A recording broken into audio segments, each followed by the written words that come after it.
Hello and welcome to this lecture. आज के इस लेक्चर में देखने वाले हम HTML5 के और न्यू एलिमेंट्स, जबकि आगे के लेक्चर में हमने देखा था कि कई सारे एलिमेंट्स। तो आज हम देखने वाले हैं न्यू एलिमेंट्स। उसके अंदर सबसे पहले हम देखेंगे नेव एलिमेंट्स। नेविगेशन हम कैसे क्रिएट कर सकते हैं। दूसरा है प्रोग्रेस टैग। तीसरा है सेक्शन, हम सेक्शन कैसे क्रिएट कर सकते हैं। और 5 है टाइम। उसके बाद है टेबल।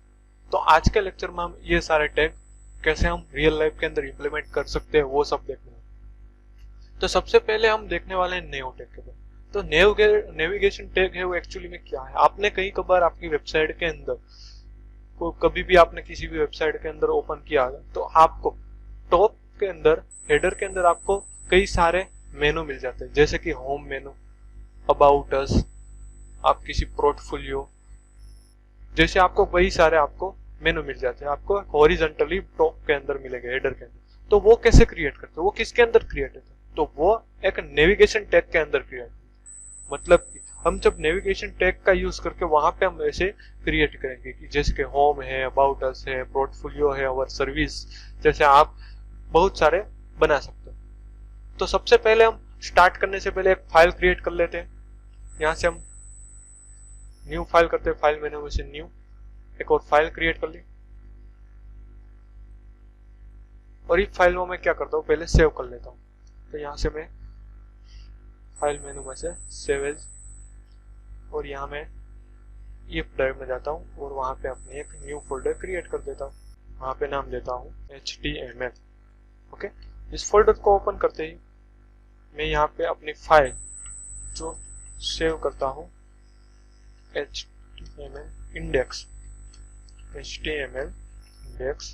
डॉट HTML, मतलब कि मैंने कहा वैसे हमारा जो भी एक्सटेंशन रहेगा वो क्या रहेगा, .html, क्योंकि हम HTML का कोड कर।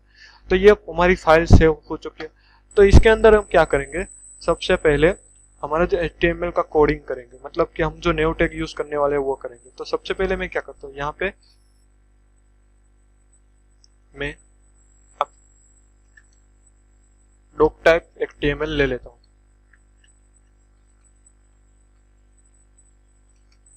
HTML, तो यहाँ से मैं इसको क्लोज कर देता हूँ, आगे एक्सक्लेमेशन। ओके, अब क्या करता हूँ, HTML टैग ले लेता हूँ, HTML, उसको भी क्लोज करना पड़ेगा, HTML, इसको क्लोज कर दिया। ओके, अब मैं एक हेडर टैग ले लेता हूँ, जिससे कि हमें हेडर में कुछ देना है तो वो भी दे सकते हैं।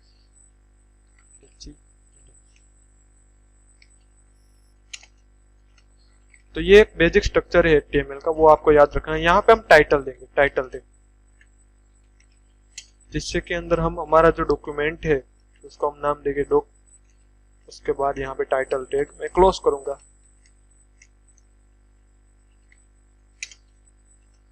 ओके, तो यहाँ पे मैंने दे दिया। अब यहाँ पे हम एक बॉडी टैग बनाएंगे, जिससे कि जो भी हम हमारा कोडिंग करेंगे HTML का, तो ये बॉडी टैग के अंदर ही आएगा, आपको भी पता है। तो ये बॉडी टैग के अंदर हम जो भी हमारा कोडिंग करेंगे वो यहाँ पे करेंगे। तो सबसे पहले हमारा जो आज का सेशन है, तो यहाँ पे मैं पहले सेव कर लेता हूँ। इसको हम विजिबल करके देखते हैं कि कैसे हमें फाइल दिखती है। तो यहाँ पे हम चाहेंगे फाइल मेनू में से हमने एप ड्राइव के अंदर कहाँ पे सेव किया था, HTML करके फोल्डर HTML, और यहाँ पे HTML इंडेक्स, तो ये ओपन कर ली है मैंने। तो यहाँ पे आपको दिख जाएगी ये फाइल। अभी यहाँ पे फिलहाल कुछ नहीं है, हमारा जो भी टाइटल टैग था वो हमने यहाँ पे दिया था डॉक, तो यहाँ पे वो आ गया है, बट दूसरा कुछ नहीं है, क्योंकि हमने कुछ बॉडी टैग के अंदर अभी कुछ हमने दिया नहीं है। तो सबसे पहले हम देखने वाले हैं नेव के अंदर। तो नेव हम कैसे क्रिएट करते हैं, तो यहाँ पे सबसे पहले मैं बॉडी के अंदर ले लेता हूँ नेव। यहाँ पे आपको मिल जाएगा नेव। नेव को मैं ऑन एंड दूसरी क्लोज करता हूँ नेव टैग को। नेव मतलब नेविगेशन।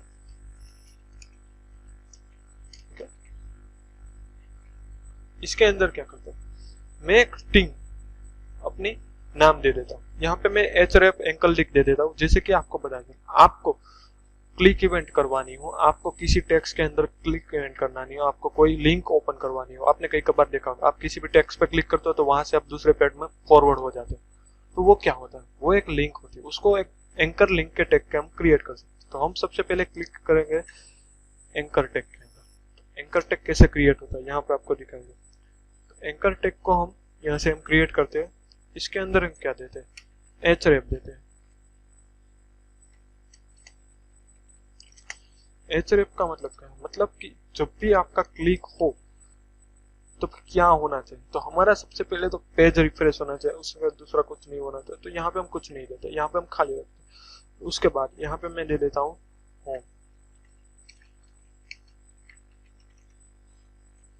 और यहाँ पे मैं ए टैग कंप्लीट करता हूँ। तो ये हमने एक दिया। तो ये हमने नेविगेशन पहले बनाया, उसके अंदर हमने एक एंकर टैग लिया। एंकर टैग का मतलब क्या होता है, कई बार आप देख रहे हो कि आपको जब भी कोई टेक्स्ट दिया गया है, कोई भी एक विजिबल आपको वेब एप्लीकेशन में दिया गया है कि कोई भी आप कोई ब्लॉग पढ़ते हो, उसके अंदर कोई एक टेक्स्ट को हाईलाइट किया गया उसके अंडरलाइन के जरिए, वहां पे आप क्लिक करते हो, आपको उसके दौरान जो भी न्यू फाइल है वो ओपन आपको मिल जाती है न्यू टैब के अंदर। तो वैसे हम कैसे कर सकते हैं, एंकर टैग के जरिए हम कोई लिंक सेट करवा सकते हैं। यहाँ पे आप लिंक दे दीजिए तो वो लिंक डायरेक्टली न्यू टैब में ओपन हो जाती है। यहाँ पे मैं सेव करता हूँ इस फाइल, अभी मैं गूगल के अंदर जाके ये ओपन करता हूँ, यहाँ पे रिफ्रेश करता हूँ, तो ये आप देख सकते हो यहाँ पे सेम इट इज मैंने कहा वैसे आपका नाम तो आ ही रहा था, नीचे आपकी क्या आ गई हैंडल है। यहाँ पे क्लिक करूंगा तो अभी क्या हो रहा है, अभी आप देख सकते हो आपका जो फेस है ना वो रिफ्रेश हो रहा है। यहाँ पे देख सकते हो, देखिए यहाँ पे मैं जैसे ही क्लिक करूँ ये रेड हो जाएगा, रेड हो जाएगा। तो ये क्या हो रहा है, एक रिफ्रेश हो रहा है। ऐसे हम बहुत सारे दे सकते हैं। यहाँ पे मैं कॉपी कर लेता हूँ, यहाँ पे मैंने होम दिया है, दूसरा दे देता हूँ वर्क, यहाँ हम दे देते हैं HTML, उसके बाद दे देते हैं PHP, उसके बाद दे देते हैं जावा। तो ये हमने सारे टैग बने। तो ये क्या हो गया अभी, तो यहाँ पे आप देख सकते हो ये होम, HTML, PHP, जावा। तो ये क्या हो गया, एक हमारा मेनू क्रिएट हो गया। इसको हम फ्यूचर सेक्शन के अंदर CSS ऐड करेंगे इसके साथ, जिससे कि हमें अपना जो वेबसाइट क्रिएट करना है ना, तो वो वेबसाइट के अंदर आपको यहाँ पे बॉटम के अंदर सॉरी टॉप के अंदर आपको यहाँ पे मेनू दिखाई देंगे। तो ये मेनू वैसे ही क्रिएट करें, बस आप सिंपल HTML के अंदर क्रिएट करोगे तो आपको ऐसे दिखे। आप उसके साथ HTML के साथ साथ CSS और जावास्क्रिप्ट जब ऐड करोगे, जो हम फ्यूचर सेक्शन के अंदर देखने वाले, तो वहां पे आपको एक मजेदार, आपको बढ़िया तरीके से दिखाएंगे। तो यहाँ पे आप उसका आउटपुट देख सकते हो, सिंपल आप इतना ही कर सकते हो इसके अंदर। मतलब कि आप यहाँ पे कोई भी लिंक दे सकते हो क्लिक। मैं यहाँ पे गूगल ओपन करवाना चाहता हूँ, तो यहाँ पे मैं एक लिंक देता हूँ www.google.com, यहाँ से मैं सेव कर लेता हूँ। तो जब भी यहाँ पे क्लिक करूंगा ना, क्या होगा, यहाँ पे आ गया www.google.com हो रहा है, तो वहां पे ओपन हो। बट यहाँ पे अभी कुछ वर्क नहीं कर रहा है, क्योंकि यहाँ पे जो हमने वेबसाइट दी है ना, कोई एक अच्छी सी लिंक देनी पड़ेगी जिससे कि हम देख सकें। तो यहाँ पे मैं एक वेबसाइट ले लेता हूँ, लाइक अभी ले लेता हूँ यूट्यूब के अंदर मैं क्लिक करके ये हमारी वेबसाइट है उसको कॉपी करके यहाँ पे मैं लिख देता हूँ। ओके, अब इसको सेव करने के बाद यहाँ से मैं रिफ्रेश करूंगा, तो जब भी मैं होम पर क्लिक करूंगा तो वहां पे क्या ओपन, यूट्यूब हो गया डायरेक्टली। आप देख सकते हो यहाँ से हम न्यू यूट्यूब ओपन कर सकते हैं। तो यहाँ पे आपको कोई भी लिंक देख सकते हो, आपको जरूरी नहीं कि यूट्यूब के लिए। आप जब वेबसाइट क्रिएट करोगे तो जब भी आपको होम पेज पर जाना हो, तब आप होम पेज के लिए जो URL है ना, वो यहाँ पे आप सेट करवाओगे बैकएंड के अंदर, तो जिससे कि वो डायरेक्टली कहाँ पे चला जाएगा, होम पेज पे। तो यहाँ पे हम बहुत सारी लिंक दे सकते हो। तो ये हो गया हमारा नेव। तो नेव का मेन यूज क्या होता है वो आपको सिंपल याद रखना है, आप कैसे इंप्लीमेंट करोगे। यहाँ से हम उसको बहुत सारी स्टाइल दे सकते हैं, बट ये वन टाइप ऑफ क्या हो गया, एक इनर CSS हो। तो अब यहाँ पे हम अभी नहीं देंगे, हम फ्यूचर सेक्शन के अंदर हम जब CSS सीखेंगे तो CSS हम HTML के साथ कैसे कंबाइन करेंगे वो सब हम फ्यूचर सेक्शन के अंदर देंगे। तो यहाँ पे आप स्क्रीनशॉट भी ले सकते हो, यहाँ पे आप लिख भी सकते हो नेविगेशन हम कैसे यूज कर सकते हैं, उसके अंदर हम किस तरह का एंकर टैग का यूज कर सकते हैं। तो यहाँ पे हम स्क्रीन पे दिखाए गए हैं, तो ये आपको याद रखना। तो सबसे पहले हमने यहाँ पे पढ़ा नेविगेशन और उसके अंदर हमने एंकर टैग, तो जिसका आउटपुट आपको यहाँ पे मिल रहा है। उसके बाद हमारा दूसरा टैग है, वो हमें देखना। तो दूसरा टैग हमारा कौन सा है, प्रोग्रेस टैग। तो प्रोग्रेस टैग जितना नाम है वैसा ही काम। आपने कई बार देखा होगा, आप कभी वेबसाइट कुछ डाउनलोड करते हो तो आपको आपकी वेबसाइट के प्रोग्रेस बता रहा हो कि इतना आपका डाउनलोड हुआ, उसके बाद इतना डाउनलोड हुआ, इसके बाद इतना। तो वो कैसे होता है, वो प्रोग्रेस टैग के आप यूज कर सकते हो। तो कैसे करते हैं वो हम यहाँ पे करते हैं, चलिए आप देखते हैं। तो यहाँ पे आपको बॉडी टैग कंप्लीट कर लेता हूँ। यहाँ पे मैंने प्रोग्रेस टैग लेना है। क्या लेना है? Progress tag. तो प्रोग्रेस टैग लेने के लिए मैं क्या करूंगा, यहाँ पे सबसे पहले प्रोग्रेस लिखूंगा।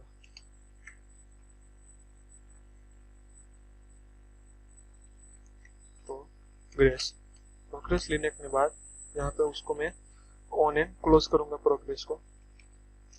अब यहाँ पे हमने प्रोग्रेस ले लिया। अब जो भी हमें देना है इसके बीच में हमें कुछ नहीं देना है, जो भी हमें वैल्यू देनी है वो यहाँ पे देनी है। यहाँ पे सिंपली मैं यहाँ पे सेव कर लेता हूँ और यहाँ से रिफ्रेश करता हूँ, तो यहाँ पे आपको दिखने को मिलेगा एक एनिमेशन मिल रहा है, प्रोग्रेस आ रहा है जा रहा है, आ रहा है जा रहा है। तो आप कई बार डाउनलोड करते हो किसी भी चीज को, तो आपको इस टाइप का क्या दिखने को मिलेगा, प्रोग्रेस दिखने को मिल सकता है। तो ये प्रोग्रेस आप किस टैग के जरिए से बना सकते हो, प्रोग्रेस टैग। यहाँ पे आप कुछ वैल्यू अभी नहीं दोगे तो सिंपली आपको यहाँ पे ऐसा एनिमेट तरीके से आ रहा है, एक प्रोग्रेस क्रिएट हो गया। इसके अंदर हम कुछ न्यू प्रॉपर्टी देंगे, जिससे कि हमें कोई 75% या हमें फुल करवाना है प्रोग्रेस, तो हम कैसे करवाएंगे, उसको हम कैसे फिलअप करेंगे, उसके अंदर हम कैसे वैल्यू ओवरराइट करेंगे, वो सब हम यहाँ पे देखेंगे। तो सबसे पहले मैं यहाँ पे क्या करता हूँ, एक आईडी ले लेता हूँ।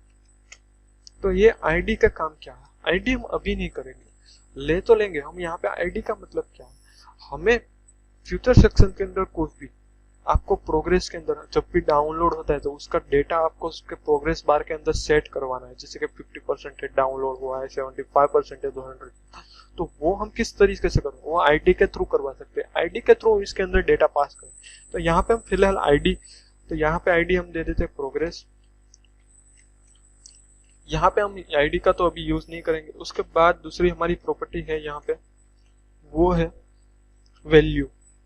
तो वैल्यू का मतलब क्या है, वैल्यू का मतलब ये है कि आपको जो अभी यहाँ पे आउटपुट दिख रहा है, जो एनिमेशन, ये प्रोग्रेस आपको कितना कंप्लीट करना है। यहाँ मैं 50 कर दूंगा, यहाँ पे सेव कर दूंगा, तो यहाँ पे आउटपुट के अंदर देख सकते हो ये क्या हो गया, कंप्लीटली फुलफिल हो गया। मैंने तो 50 लिखा था, बट उसको भी पता नहीं कि मेरे को कितने में से 50 लेना है। उसको मैक्सिमम वैल्यू हमने दी ही नहीं। वो आप कुछ भी नहीं दोगे तो अपने आप मैक्सिमम कितना लेगा, 50 ले लेगा। जब जितनी वैल्यू दोगे वो अपना मैक्सिमम ले लेगा। आप 1 दोगे तो 1 मैक्सिमम ले लेगा, 0 दोगे तो 0 मैक्सिमम। तो ये फिलअप होके आएगा। तो आप देख सकते हो यहाँ पे पहले आउटपुट था वो निकल गया, तो यहाँ पे मैंने 50 दिया। उसके बाद यहाँ पे मैं देख रहा हूँ मैक्स। मैक्स का मतलब क्या, जो ये पूरा का पूरा प्रोग्रेस है उसकी मैक्सिमम वैल्यू कितनी है, उसमें से आपने कितनी वैल्यू फिलअप की है। तो यहाँ पे मैक्सिमम वैल्यू कोई भी देख सकते हो, यहाँ पे मैं 100 दे दी। अब मैं सेव करता हूँ, 100 में से 50% ही मुझे फिलअप मिला। तो यहाँ पे जैसे ही मैंने मैक्सिमम प्रॉपर्टी दी, मतलब कि यहाँ पे मैंने प्रोग्रेस बार की मैक्स प्रॉपर्टी उसको बताई कि भैया आपकी प्रॉपर्टी 100 है, तो उसमें से आपको कितनी वैल्यू मिली है, 50। तो आपको कितना प्रोग्रेस लेना है, 15 ही लेना है। यहाँ पे मैं लिख देता हूँ 30, तो यहाँ पे कितना प्रोग्रेस हो जाएगा, सेव करता हूँ, तो यहाँ पे 30 ही हो जाएगा। तो ये बात आपको याद है, जितनी वैल्यू आपकी चेंज होगी उतना आपको आउटपुट है। जरूरी नहीं है यहाँ पे 100 ही रखो, यहाँ पे आप 1 भी रख सकते हो। सिंपल यहाँ पे 1 रखोगे तो यहाँ पे क्या करना, सेव करूंगा, तो यहाँ पे फुलफिल आ गया। क्योंकि आपको पता है ऑब्वियसली यहाँ पे 1 है, यहाँ पे 30 लिखा है, तो मुझे यहाँ पे 50% लाना है तो 0.5 लिखना पड़ेगा, पॉइंट के अंदर वैल्यू देनी पड़ेगी। तो आपका आ गया 50। तो आप वहां पे 100 लिखते हो तो यहाँ पे 50 लिखना पड़ेगा। आप यहाँ पे 1 लिखते हो तो आप उसके हिसाब से यहाँ पे 0.5 लिखना पड़ेगा। यहाँ पे मैं 0.7 कर देता हूँ तो 70% है, तो वो किसी भी तरीके से आ सकता है। तो आ गया। तो ये हो गया हमारा प्रोग्रेस। तो प्रोग्रेस कैसे क्रिएट करते हो वो आपको पता चला होगा इसके अंदर। प्रोग्रेस टैग का मतलब आप कहाँ पे यूज करते हो, आपको कई कबार आपकी जो वैल्यू है वो डाउनलोड कर रहे हैं, आप वेब एप्लीकेशन के अंदर देख रहा होगा कि आपने कोई इमेज डाउनलोड करना है, तो वहां पे आपको ये टाइप प्रोग्रेस देखने को मिलेगा। आप इसके अंदर कोई भी वैल्यू नहीं दोगे तो सिंपली वो एक एनिमेटेड तरीके से ही आ जाएगा। देखते हैं फिर से, तो यहाँ पे, और जब भी आप इसकी वैल्यू दोगे तो जबकि हमने मैक्सिमम वैल्यू यहाँ पे 1 दी है, मतलब कि ये जो प्रोग्रेस बार है उसकी वैल्यू कितनी है 1, और उसके अंदर हमने कितनी फिलअप की है 0.7, तो 0.7 होकर फिलअप होकर आ जाएगी। यहाँ पे मैं सेव करता हूँ, फिर से रिस्टार्ट करता हूँ, तो ये आपको देखने को मिलेगा 0.7% जो है वो फिलअप होकर आ गई है। तो ये हमने देखा प्रोग्रेस में। तो प्रोग्रेस बार आपको सिंपली याद रखना है कि किसी भी चीज को आपको डाउनलोड करवाना है, प्रोग्रेस करवाना है, तो वहां पे आप यूज कर सकते हो। ये जो टैग है ना वो आपको कहाँ पे यूज है, आपकी जो वेबसाइट है उसको एट्रैक्टिव बनाने के लिए आप ये यूज कर सकते हो। कई कबार आप कुछ डाउनलोड करने का ऑप्शन दे रहे हो तो वहां पे प्रोग्रेस लिख दो, तो तो जिससे कि क्या हो गया, सामने वाले यूजर को पता चलेगा कि नहीं ये काम कर रहा है, डाउनलोड हो रहा है। बैकएंड प्रोसेस तो उसको दिखने वाली नहीं है, तो आप इसको प्रोग्रेस बार के जरिए से दिखा सकते हो। तो यहाँ पे हमने दो टेक्निक है। पहला नेव, जो टॉप हमारा हेडर था उसके अंदर नेविगेशन क्रिएट करना था, तो वो किसके जरिए कर सकते हैं नेविगेशन। उसके अंदर हमने लिंक सेट करवाई, मतलब कि एंकर टेग का यूज किया। एंकर टेग का जरिए से हम क्या कर सकते हैं, कोई भी जो टेक्स्ट है उसको हम क्लिक इवेंट पे परफॉर्म करवा, उसकी हम क्लिक करते हैं, हमें कुछ न्यू टास्क ओपन करवाना है तो वो हम एंकर टेग के जरिए करवा सकते हैं। जैसे कि हमने होम के बटन पे यूट्यूब की लिंक छोड़ दी तो वो यूट्यूब ओपन होगा इसको क्लिक करेंगे, तो वैसे ही आप करवा सकते हैं। तो यहाँ पे हमने नेविगेशन देखा, उसके बाद हमने देखा प्रोग्रेस।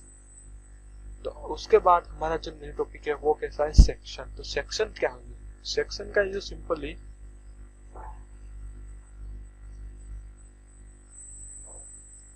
लास्ट पे પછી લંચ હે લાવું ને લઈ લે એવું છે। तो अब हमारा सेशन है वो है सेक्शन। इसके पीछे तो सेक्शन टेग का हम यूज कैसे कर सकते वो हमें। सेक्शन का मतलब सिंपली आपको यहाँ पे इतना लेना, आपने कई कबार देखा होगा कि जो आर्टिकल होता है, आर्टिकल के अंदर कोई भी जो चीज लिखी होती है उसका डिस्क्रिप्शन लिखा होता है, तो उसको एक अलग से आपको पार्टीशन क्रिएट करके जिससे कि आपको लगे कि नहीं ये न्यू टॉपिक है या इसका डिस्क्रिप्शन है, तो वो आप अलग उसका सेक्शन क्रिएट कर सकते हो। तो सेक्शन मतलब आप उसका अलग पार्ट बनाना है। आपको कोई पार्ट बनाना है तो वो कैसे बना सकते हो, सेक्शन के जरिए से। यहाँ पे मैं सेक्शन कैसे ले सकते हैं, यहाँ पे मैं सेक्शन लिख दिया, सेक्शन चिन्ह को ऑन करता हूँ, उसके बाद उसको क्लोज करता हूँ, सेक्शन टैग उसको क्लोज कर दिया। अब जो भी हमें सेक्शन लिखना है वो यहाँ पे लिख देंगे, मतलब कि इस पोर्शन के अंदर जो भी हमें आइटम दिखेगी वो एक अलग पार्ट बन जाएगी। यहाँ पे मैं एक H2 टैग ले लेता हूँ, H2 टैग को क्लोज करता हूँ। तो इसके अंदर मैं ले लेता हूँ होम। तो ये होम क्या हो गया, टाइटल हो गया। उसके अंदर मैं T टैग ले लेता हूँ, T टैग को क्लोज करता हूँ। इसके अंदर मैं कुछ ले लेता हूँ, दिस इज न्यू सेक्शन। तो यहाँ पे मैं सेव कर लेता हूँ इसको, यहाँ पे मैं रन करता हूँ। तो यहाँ पे आप देखने को मिल जाएगा आपको कि एक न्यू सेक्शन क्रिएट होके अभी आ रहा है, जिससे कि यहाँ पे आपका न्यू सेक्शन क्रिएट हो गया। यहाँ से मैं दूसरा सेक्शन ये इसको कॉपी करके यहाँ पे नीचे रख देता हूँ। ये एक सेक्शन क्रिएट हो गया, इसके अलावा दूसरा यहाँ पे सेव करता हूँ। तो यहाँ पे आपको दूसरा, तो ये दोनों ही आप देखने चाहिए। ऊपर हमने जो डायरेक्टली लिखा था तो वहां पे आपको सेक्शन नहीं दिखा, सब कुछ मिक्स होके आ जाता था। बट यहाँ पे आप देख सकते हो ये जो दोनों सेक्शन है वो कैसे डिफरेंट डिफरेंट लग रहे हैं। ये हमें लग रहा है कि नहीं ये एक अलग से पार्ट है, वो ये भी अलग से पार्ट है। तो वैसे आपको कोई सेक्शन क्रिएट करवाना हो, आपको कोई दोनों के अंदर डिफरेंस बताना हो कि ये इसका है ये इसका है, तो वो आप कैसे करवा सकते हो, सेक्शन टैग के जरिए। अभी आपको सेक्शन टैग का अच्छा से पता नहीं चलेगा, बट जब आप वेबसाइट के अंदर कोई पोर्शन क्रिएट करोगे या आप वेब डिजाइन करोगे तो उसके अंदर आपको पता चलेगा। आगे जाके हम वेब लेआउट क्रिएट करेंगे तो उसके अंदर हम पता चलेंगे कि इस तरह का हमें कोई पार्ट बनाना है, तो वहां पर हम सेक्शन टैग का यूज। यहाँ पे सब कुछ आउटपुट आपको सेम ही मिल रहा है। आपको लग रहा हो कि आउटपुट में क्या प्रॉब्लम आ रहा है, क्या चेंज आ रहा है, जो भी हमें आगे के लेक्चर में देखा तो ही आउटपुट आ रहा है। बट यहाँ पे आप अभी बेसिक टैग सीख रहे हो, इसके नाम के आधार पे हम उसका दूसरा यूज करेंगे। सिंपल आपको यूज कैसे करना है वो देखना है। आगे हम फ्यूचर सेक्शन में उसके साथ CSS ऐड करेंगे तो हमें पता चलेगा कि कैसे हम एकदम क्रिएट लेआउट कर सकते हैं। तो ये हमें देखा, तो ये हमने सेक्शन किया। सेक्शन टैग का यूज आप कैसे कर सकते हो वो हमने देखा। सेक्शन का यूज आप कैसे करोगे, एक सेक्शन टैग को ऑन एंड क्लोज करना है, उसके अंदर आपको जो भी देना है वो दे सकते हो। तो ये हमें सेक्शन टैग क्रिएट किया। उसके अंदर आपको कोई भी टैग देना है तो दे सकते हो, इसमें अंदर आपको। तो ये हमने सेक्शन टैग क्रिएट किया।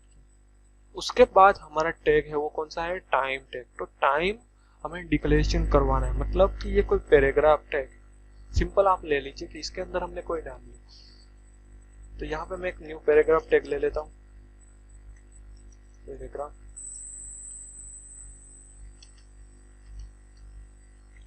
उसके अंदर है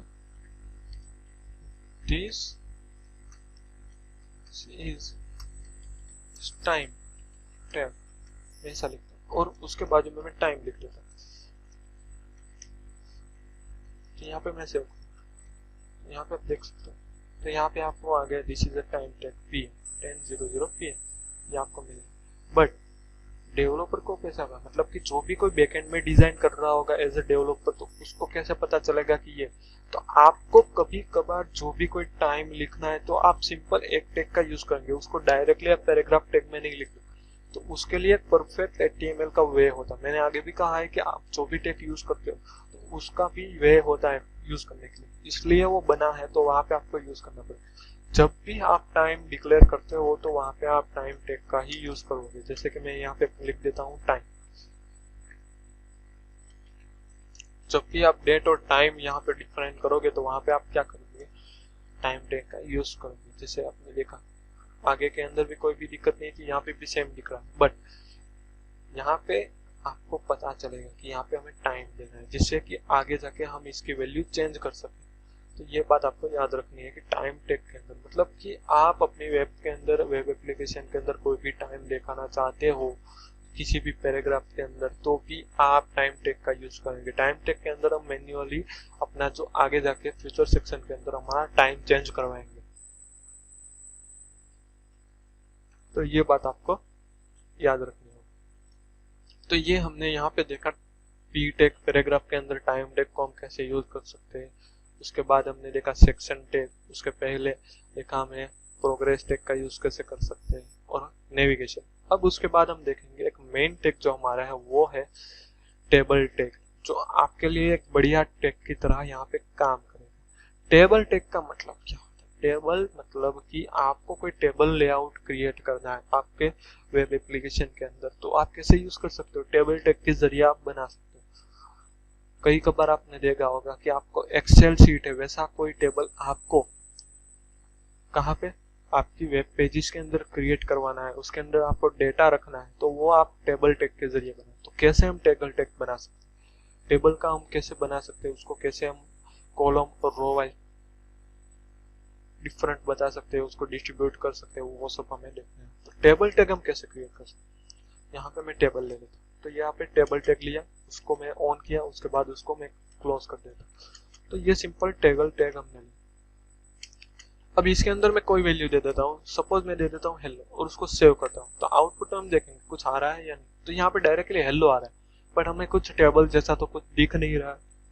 क्यों नहीं दिख रहा है? तो यहाँ पे हमने कुछ दिया नहीं है, क्योंकि टेबल तो बन रहा है बैकएंड के अंदर, आपको टेबल ही यहाँ पे दिख रहा है, बट आपने उसके अंदर क्या बॉर्डर रखनी है, कितनी बॉर्डर रखनी है, उसकी विड्थ कितनी रखनी है, तो वो आपको यहाँ पे देनी होगी प्रॉपर्टी। तो यहाँ में मैं दे देता हूँ बॉर्डर।